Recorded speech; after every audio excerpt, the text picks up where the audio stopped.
प्रणाम किया। मैंने कहा अम्मा राम राम। सुईबा की आंखें भर आई, आंसू जो है टपकने लगे। मैंने कहा कोई परेशानी है, लेके चलना है क्या? बोले ना, अब तो लेने वाला कोई और आ गया है, बस तेरी सेवा पूरी हुई। और मैंने इसलिए बुलाया है कि मैं तुझे चलते समय देखना चाहती थी। मैंने कहा क्यों? तो उसने एक बात कही कि इस धरती पर ऐसे भी लोग होते हैं जिन्हें जन्म दिया जाता है और वो सेवा नहीं करते, और ऐसे भी लोग होते हैं जिनसे कोई रिश्ता नहीं होता और वो सेवा कर सकते हैं। मैंने कभी सोचा नहीं था। उसने दोनों हाथ अपने मेरे माथे पर रखे और बोली, तैने मेरी सेवा करी, मेरा आशीर्वाद है, मैं अब जा रही हूं, मेरा आशीर्वाद है, एक दिन तेरे पीछे भीड़ ही भीड़ होगी, तू जहां जाएगा।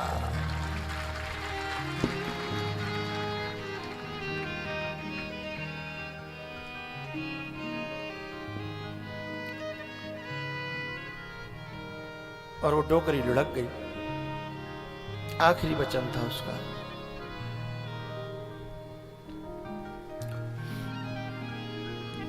मैं तो सोच भी नहीं सकता, मैं तो फौज की भर्ती देखता था कि कौने का सिपाही भाई बन जाऊंगा तो जीवन कट जाएगा, पढ़ाई लिखाई बुद्धि नहीं चलती थी।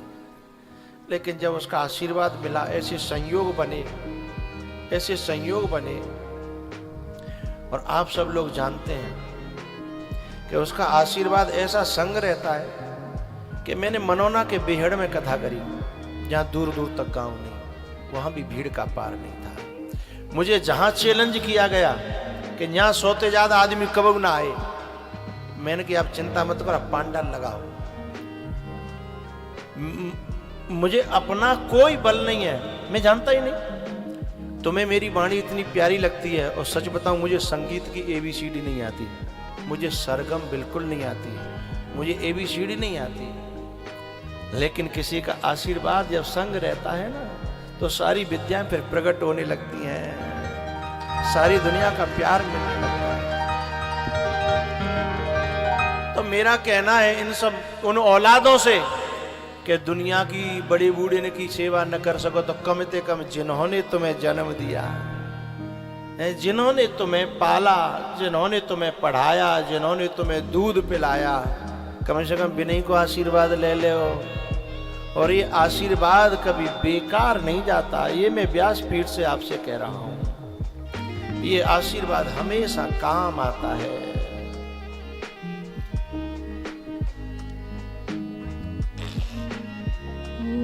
जिनने तुमको जन्म दिया,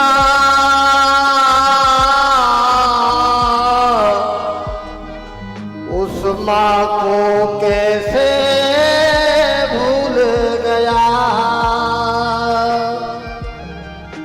पाल पोस कर बड़ा किया, उस पिता को कैसे भूल गया।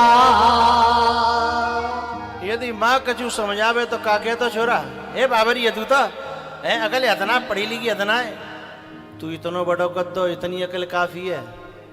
तू कौने बड़ो करो, तू कौने ठीक करो जब बीमार भयो, जब भूख लगी तो तेरी दिल की बात पढ़ ली कि भूख लग रही है, तो कितनी पढ़ी लिखी है वो, लेकिन तेरी बुद्धि मारी गई है ना, इसीलिए तो नबा को प्रेम दिखाई दे, नबा की सेवा, नबा को त्याग है। अपनी दवाई खाए वो भूल जाती, पर तेरी टाइम से टाइम देती थी, है। अपनो बिस्तर सुखाए वो भूल जाती, लेकिन तेरे बिस्तर हमेशा सुखाए। खुद को नहाए वो भूल गई है, लेकिन तोय मालिश कर करके नवायो, मालिश कर करके तेल की। और अब तू कहता है कि बुद्धि मारी गई है, अकल नहीं है, बावरी है गई है। अरे अकल के अंधे तो तू है गो है, तुझे उसकी सेवा दिखाई नहीं देती, और तुझे अहंकार फटा पड़ रहा है। उंगली पकड़ कर चलना सिखाया, भूखे रह कर तुझको खिलाया, कष्ट कभी भी आया तुझ पर, हर पल तेरा साथ निभाया, हर पल तेरा साथ निभाया। सब रिश्ते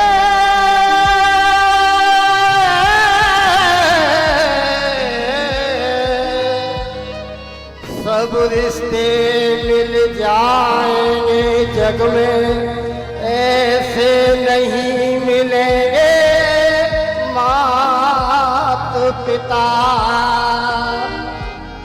और तो रिश्ते स्वार्थ के हैं, और तो रिश्ते स्वार्थ के हैं, नहीं चाहेंगे तेरा भला, नहीं चाहेंगे तेरा भला, नहीं चाहेंगे तेरा भला। ये माँ तो जिस मंदिर में जाती है अपने लिए कुछ नहीं मांगती, मेरा छोरा बढ़ जाए, मेरा छोरा बड़ो हो जाए, मेरा छोरा पढ़ जाए, मेरे छोरा की नौकरी लग जाए, मेरे छोरा को ब्याह हो जाए, ब्याह हुआ तो बालक है जाए। अरे पूरी जिंदगी मंदिरों में तेरे लिए ही डोली है, तेरे लिए। अरे मैंने तो आज तक जितनी माएँ देखी है ना, वो तो काऊ माँ ने न्यो ना कही कि बाबा मेरे लिए जे है जाए, आज तक काऊ माँ ने ना कही मेरे बेटा को जे है जाए, मेरी बहू को जे है जाए। मैंने ऐसे ऐसे बाप देखे हैं कि अपने बेटा के लिए कोट और पैंट और जूता लेके आ रहा हूं, और कोट पैंट जूता बालक के देखे, और जैसे ही बाने घर में आके अपना कुर्ता उतारे हो, सब भीतर की बनियान पीठ पे थे पूरी फटी फटाई, पूरी पीठ दिख रही। और छोरा के लिए का लायो कोट पैंट और मुंडा जूता, अपनी पनैया कम से कम 3 जगह से गठी गठाई है। और छोरा के लिए खुद के लिए कबू साइकिल ना ली, पर छोरा के लिए। और ऐसे दानी और दातार और निस्वार्थ सेवा करने वाले, और पता है बड़े बूढ़े तो बुढ़ापे में यूं ना कहते कि मेरी सेवा करे, वे तो यूं कहते हाथ पांव चल रहे हैं बस तुम ठीक रहो, ने को बोलो ठीक है ठाक, ने भैया प्यार ते रह लो, मेरे पास बैठ लो करे, ने 2 मिनट बतरा लो करे, है इतनी में भाई तो हाथ में भर जाते हैं। बड़ी बूढ़ी ने को कह वो जी है, लेकिन भाई तो जहर लगता है। ससुरारे पियार भाई जब ते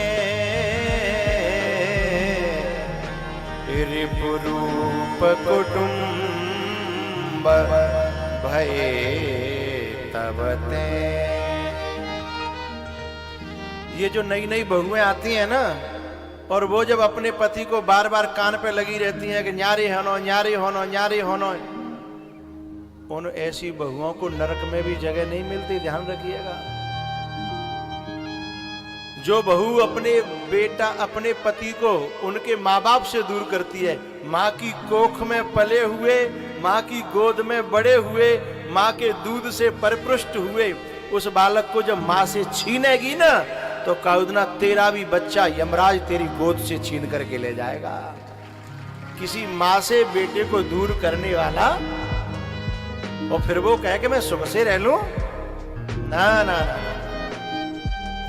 इसलिए वो बहू आदरणीय है, वो बहू सम्माननीय है, वो बहू वाकई सराहनीय है, जो घर में आकर के कहे कि मैं तो माँ बाप की सेवा करूंगी। खेत का हुआ लेना हो तो ले लो, जमीन का हुआ लेनी हो तो ले लो, मकान का हुआ लेना हो तो ले लो, मेरे हिस्से में माँ दे दो और मेरे हिस्से में बाप दे दो। ऐसी बहुओं को मैं प्रणाम करता हूँ, सराहना करता हूँ। बहू नहीं है वे, देवियां हैं। बहू नहीं है, लक्ष्मी है। उनकी कोखों से ध्रुव और प्रहलाद पैदा होंगे, जिन्होंने कदर समझी है, मां को धन समझा, जिन्होंने बाप को ससुर को अपना धन समझा, और जिन्होंने केवल इनको कूड़ा करकट समझ करके खेत को ही धन समझा है, मकान को ही धन समझा है, उन्हें परमात्मा क्षमा करने वाला नहीं है। तो उन बहुओं से मैं प्रार्थना करना चाहता हूं, किसी से किसी का बेटा मत छीनना, किसी से किसी की मां को दूर मत करना।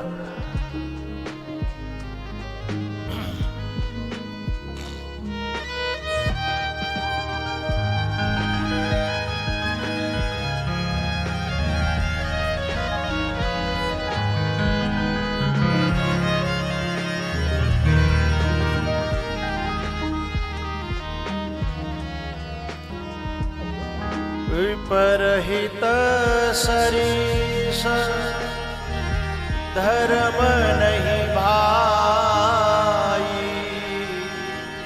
एक बात बताऊं भैया, मैंने समाज में कलेजों का कभी नाप लेने की कोशिश की थी। कलेजा, कितना बड़ा कलेजा किसका होता है।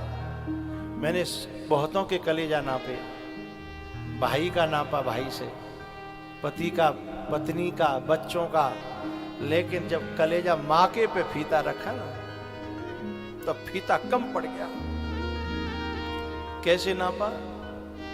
एक औलाद देखी मैंने जो दिनों रात मां को दर्द दे रही थी, दुख दे रही थी, और मैंने एक वीडियो देखा था। क्या देखा कि बहू जो है वो सास को एक कमरे में बंद करके रख रही है, और उसमें सीसीटीवी कैमरा लगा, जाना क्या था, किसी ने वीडियो बनाई थी, और वो अपनी सास को आकर के दे बाल पकड़ के थप्पड़ मार जाती है। किसी पड़ोसी ने उस दृश्य को देख लिया और उसी ने वीडियो बना ली। उसने पुलिस में FIR कर दी, कंप्लेन कर दी, और पुलिस जब आई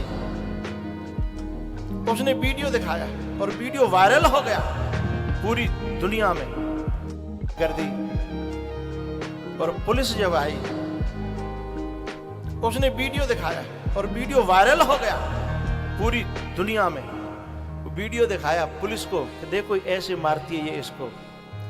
लेकिन जब पुलिस ने पूछा उस मां से, क्यों तुम्हारे साथ गलत बर्ताव हो रहा है? ना ना ना, को कह रहे हो? नहीं ऐसा ना है, मेरे बहू बेटा बहुत अच्छे हैं, मेरी बहू तो रानी है, रानी, मेरा बेटा तो राजा है, राजा है। बाकी रिकॉर्डिंग थी, मैंने देखी, मेरा फीता जो नापने का था मां के कलेजे का टूट गया।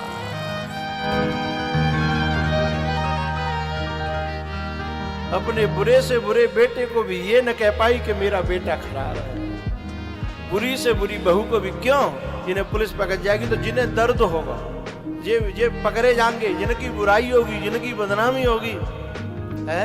इतना बड़ा कलेजा किसका हो सकता है? एक बार मैंने फिर फीता से नापा मां का कलेजा। क्या हुआ, बेटा और बहू 15 साल के छोड़ के चले गए, और ये मर रहे हैं कि जी रहे हैं, जबकि माँ ने अपने सब बेच बाच के लगाया था बेटा की पढ़ाई में, और पढ़े के बाद मां लव मैरिज कर ली, माँ से नाता तोड़ दिया, 15-20 साल रह गए। लेकिन बताओ माँ क्या कहती है भगवान के दरबार में जाके, हे प्रभु मेरा बेटा है ना, जहां रहे सुखी रहे, ऐसे बेटा के लिए ऐसी दुआ करना, कोई छोटे मोटे कलेजे की निशानी नहीं हो सकती। ऐसा बेटा जहां रहे सुखी रहे, मैं जय के लिए व्रत रख रही हूं। ऐसा कलेजा कहां से लाओगे रे? पैसा से मिलेगा? तपस्या से मिलेगा? नहीं मिलेगा, क्योंकि इस कलेजे में, मां के कलेजे में परमात्मा बसता है, ईश्वर का निवास होता है। तो प्यारेओ, मैंने जो अपनी एक घटना सुनाई उसका इतना ही केवल कहना है कि यदि तुम्हें काऊ बड़े बूढ़े की सेवा मिल जाए, यदि अपने मर गई हैं तो, और यदि तुम में ताकत है तो अपने ने क्यों करो, और मिल जाए तो 10, 20, 50 बाहर के ने क्यों कर लो, हैं? उनकी जो दुआएं मिलेंगी तुम्हें काऊ तपस्या की जरूरत नहीं है। मैं तुम्हारे सामने साक्षात प्रमाण बैठा हूं, किसी तपस्या की जरूरत नहीं है। यहां मेरे बहुत पुराने पुराने श्रोता बैठे होंगे। एक बार कम से कम 20 साल पहले की बात है, आगरा में ईदगाह पे एक कथा कराने वाली टीम आई। उस कथा कराने वाली टीम ने ईदगाह बस स्टैंड है, वहां पर एक जो है सत्संग हॉल है काककुटी के नाम से, तो वो कथा कराने के लिए आए। उनका एक हॉल था बहुत बड़ा, तो मैंने उनसे कही कि जा हॉल में कथा मत रखो, कथा बाहर कराओ, पांडाल लगाएंगे। बोले क्यों, हम सदा से इसी में कथा कराते हैं। मैंने कहा तुमने और में की कथा कराई होगी, मेरी भीड़ जामे नहीं बनेगी। अरे बोले तुम कोई अलग से उतर के आए होगा कहूँ आसमान से, यहाँ बड़े बड़े महात्मा, बड़े बड़े संत और कथावाचन के नाम गिनाए थे, बड़े बड़े संत और बड़े बड़े महात्मा जहाँ कथा कर गए और पूरा तो छोड़ो आधो ना भरे कबू। मैंने कही ठीक है भैया। मैंने कही जब भरेगो और जगह न रही तो तुम कहा करोगे? बोले तुम कहोगे सो। अभी तो कहवे भाई बात नहीं, तुम कहोगे सो क्या। तो ये बच्चे गवाह हैं, ये मुकेश है, जब ये सब लोग ये नहीं थे तब ये था, ये गवाह हैं इस बात की, पूछेगा बाद में। फिर उसमें कथा हुई और इतनी भीड़ हुई, जब मैं शुरुआत कर रहा था उस समय की बात है, मेरी शुरुआत थी 20 साल पहले, कि वो छकाछक भर गया, उसमें बैठने को जगह नहीं। उसके बाहर जनता बैठी, फिर बाहर एलसीडी लगानी पड़ी, जब एलसीडी चलती नहीं थी लेकिन उस समय लगानी पड़ी, और उसके हॉल के बाहर और इधर उधर फिर माइक लगानी पड़ी बाहर हैं। तब भी आके पाँव ने मेरे महाराज जी क्षमा करना, हमको पता नहीं था। मैंने कि पता नहीं तो मान तो लेते कम से कम है, या तो भाई जाने या फिर कहू की माने, न तो तुम जानने और न कहू की मानने, यही तो बात गलत है। लेकिन इसमें मेरी कोई महानता न थी, मुझे मेरी उस बूढ़ी माँ के आशीर्वाद पर पूरा का पूरा भरोसा था।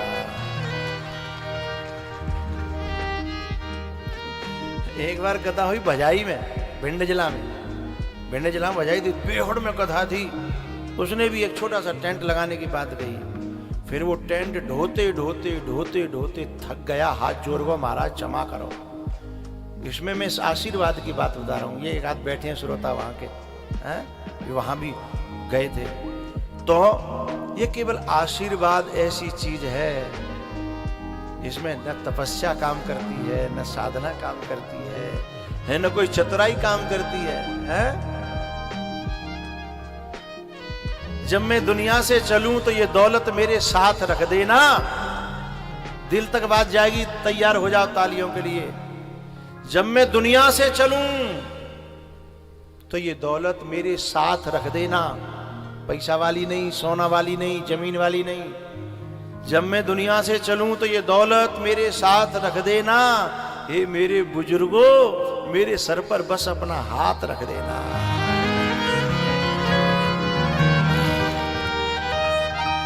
ये सांची दौलत है जो यहां भी काम आएगी और वहां भी काम आएगी। और मैं आपको क्या कहूं। और भैया बड़े बूढ़े और मेरे बच्चे हो, मैं बस इतना कहूंगा, पहले जमाने में चिट्ठी लिखता है, अब तो चिट्ठी बंद है कहीं, तो पूरी चिट्ठी लिख के पीछे से नीचे तक ये लिखता है, मेरे थोड़े लिखे को बहुत समझना है, इसलिए मेरे थोड़े कहे को बहुत समझना है।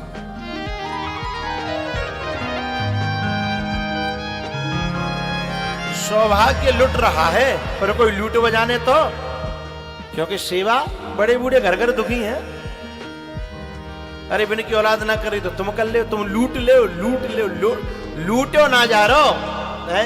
जब तक जो शरीर है, जो उम्र है, जो अवस्था है, जो तो लूट हो जाए सो लूट ले और फिर ही लूट रहो है। अरे तनते सेवा कर ले, मनते सेवा कर ले, और भगवान ने दया हो तो धनते सेवा कर ले।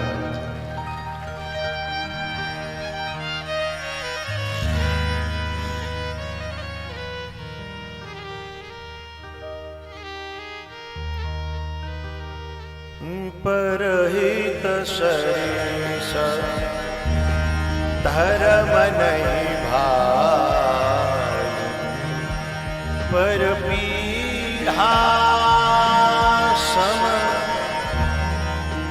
नहीं अधमाई, पर पीढ़ा सम नहीं अधमाई। प्यारियों, बाद में केवल रोना रह जाता है। ये मेरा शिष्य है, ये सुभाष,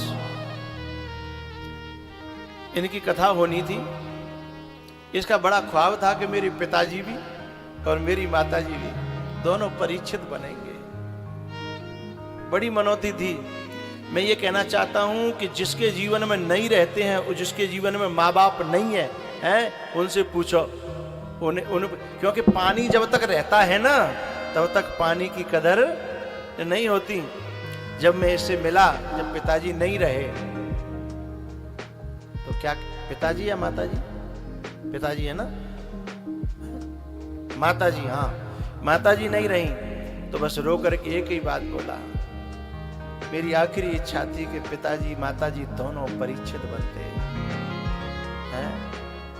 प्यारेओ, ये अच्छे काम जल्दी से जल्दी जो कर लेगा ना, है, वो व्यक्ति कुछ कमा लेगा, क्योंकि समय का कोई भरोसा नहीं है, समय का पता नहीं है। अपने आंचल को आंसुओं से भिगोती ही चली जाती है, अपने आंचल को आंसुओं से भिगोती ही चली जाती है। जिंदगी यदि रोई तो फिर रोती ही चली जाती है। इसलिए अच्छे कामों में कभी देर मत करना प्यारे।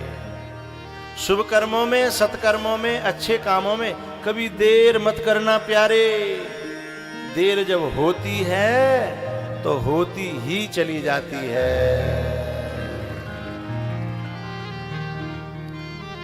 भैया, बात इस पे चली थी कि जीवन परमात्मा का दिया हुआ है और हमने झोंक दिया संसार के लिए, हैं? हमने दुनिया में झोंक दिया। यदि हम तेरा तुझको अर्पण कर देते ना तो मामला चकाचक हो जाता, लेकिन हमने तो साहब उसी के साथ गद्दारी कर डाली है। मौसम कौन कुटिल खल काम,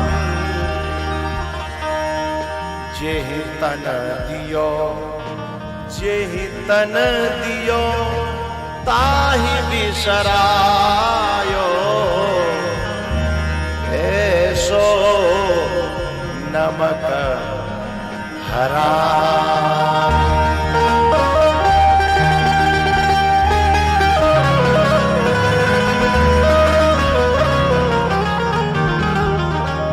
हमारे जन्म के दाता दो हैं, एक तो माता पिता और एक जगत पिता। ये दोनों का दिया हुआ जीवन है और हम दोनों के साथ ही गद्दारी कर देते हैं। इसलिए जन्म जन्म का अपना भविष्य नष्ट कर लेते हैं।